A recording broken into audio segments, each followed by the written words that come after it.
smart. St. Patrick's Day celebrations underway all over the world today. What better place to enjoy the festivities than, actually Ireland? No doubt about it. TravelZoo's Gabe Saglie is live in Dublin, where 500,000 revelers are here for the St. Patrick's Day parade. Yeah. Look at you. You look fantastic. You like this? I would have worn this on set, but I'm not sure Chris would have been okay with me upstaging it with such a dapper outfit, but it's apropos out here. Did Liberty forecast freezing temperatures for Dublin today? Because that's what they call it, a fresh day here, but it's right about 32 degrees. Some snow showers forecast for this afternoon, but nobody really cares because of the thrill and the pomp and the circumstance and the energy that this parade brings to the city of Dublin. You know, we just missed, by the way, the La Cañada marching Spartans. La Cañada High School marching Spartans just went down here. So if you're watching and you know someone at the La Cañada High School marching Spartans there from Southern California, they just made you proud because they had hundreds of thousands of people cheering as they went on by, braving these temperatures. And they're part of what is one of the most looked forward to parades, anticipated parades in the world. A lot of spectacle, Mardi Gras style. And it never disappoints. We actually had the Grand Marshal come by just a little while ago, Liam Cunningham, the Irish actor who plays Sir Davos on Game of Thrones. He was here. Mark Hamill, the original Luke Skywalker, ushered in the parade. He's sitting with President Michael D. Higgins just up the road from where we are right now. So some celebrities, a lot of fun, a lot of music, and this party will go on, as you can imagine, well into the night. There's a big rugby game between Ireland and Britain right after the parade, and if Ireland wins, I don't know what's going to happen. It's going to be a huge party, and you're right there. Have fun. It's so good to have you here on the morning show. On a Saturday. Saturday. Thank you, Gabe. Have a wonderful time. We'll see you later on. If you want to check, they do have a lot of travel deals to Ireland. A lot of castle stays. I've noticed a lot of that stuff.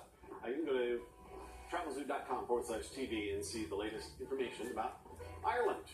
We're actually going to have more from Gabe's tour of Ireland coming up later in the morning.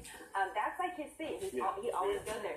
I think he's like the honorary mayor or something. I'm green with him. They love him down there. How does he find those outfits? I wonder if he's wearing pants too that have the little.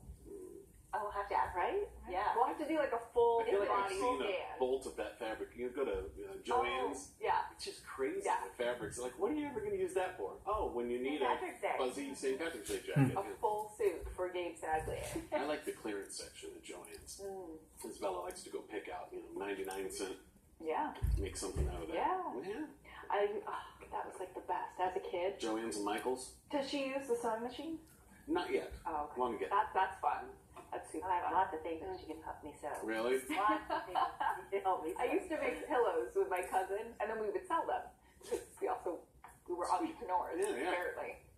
I got my wife. It's one of those things. Like, I wanted to get her a sewing machine. I thought she wanted one, but a sewing machine is kind of like a vacuum. I was going to say. Yeah.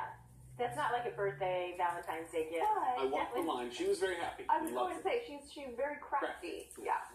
So it worked out okay. I would never give you a National Craft Day. vacuum. Give it to her on National Craft Day. Yeah, that's good. I don't even know when St. Patrick's Day is.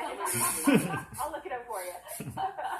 Well, last week we had National Napping Day. It was a good week. It's an important holiday. Sleep Awareness Week. So about napping and sleep. Did you get a lot of sleep last night? No. It's things like this when you realize the void of knowledge. Right. Like Isabella will ask, so who was this St. Patrick's? And I realized that I knew that at one time. Right. And I've now forgotten it. Yeah. I hate that. Right. Oh. It's a lot. Google. Yeah. Thank you, Google. Thank you. I feel like when you have a kid, I don't have kids, but when I do, I feel like you'll relearn everything. Absolutely. And you see it through their eyes. Yeah. It makes it so much better. Yeah. Can't wait. Well, until then, let's talk about the weather. How about that? We are seeing some rain out. St. Patrick's Day celebrations underway all over the world. But the biggest party is in Ireland, of course. The place to be is where TravelZoo senior editor Gabe Saglie is today in Ireland. Hey guys, and greetings from Dublin, Ireland, where there is definitely a buzz in the air this St. Patrick's Day weekend. If you've been here, then you recognize this landmark behind me, the Guinness Storehouse, the most popular visitor attraction here in Dublin, and they are likely to set some visitor records all over again this holiday weekend. For me, this is my 8th trip out here. This visit started actually earlier this week when I landed at Dublin Airport, got behind the wheel, and drove 2 hours to an area they call Ireland's Ancient East, where you will find 5,000 years of history. The medieval city of Kilkenny is home to Kilkenny Castle, one of Ireland's most beautiful, which dates back to the 13th century. I visited Slivix here too, an interactive brewery that uses state-of-the-art technology to teach visitors about one of Ireland's landmark ales, which was founded more than 300 years ago. And although it was a rainy day in Kilkenny, there were plenty of little avenues to enjoy, especially the one that led me to Kuyper's Pub. Established in the early 1300s, it's one of Ireland's oldest. A pretty 2.5-hour drive west took me to the Wild Atlantic Way, one of the world's longest roads, which hugs Ireland's gorgeous western seaboard. Sweeping beaches here and hundreds of picturesque towns and villages. I had a great stay in Galway, where Quay Street is often the epicenter of activity. Lots of pubs, coffee houses, artisan shops, and no shortage of musicians who always draw a crowd and fill the streets with melody. From here, another 2-hour drive will take you into Northern Ireland. The city of Derry is vibrant. There's a foodie revolution going on here. Lots of craft breweries and plenty of tasty places to eat. And Belfast, seeing a renaissance these days too. More great restaurants here, though my favorite spot is Titanic Belfast. The famous vessel was built here, and this attraction remains one of the best immersive visitor centers I have ever seen. 90 minutes by car gets you back to Dublin, where the bay is stunning and home to awesome seafood.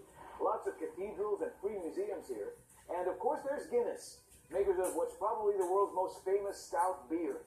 The Guinness storehouse always draws crowds, and there's a chance to learn from the experts what they call the perfect pour.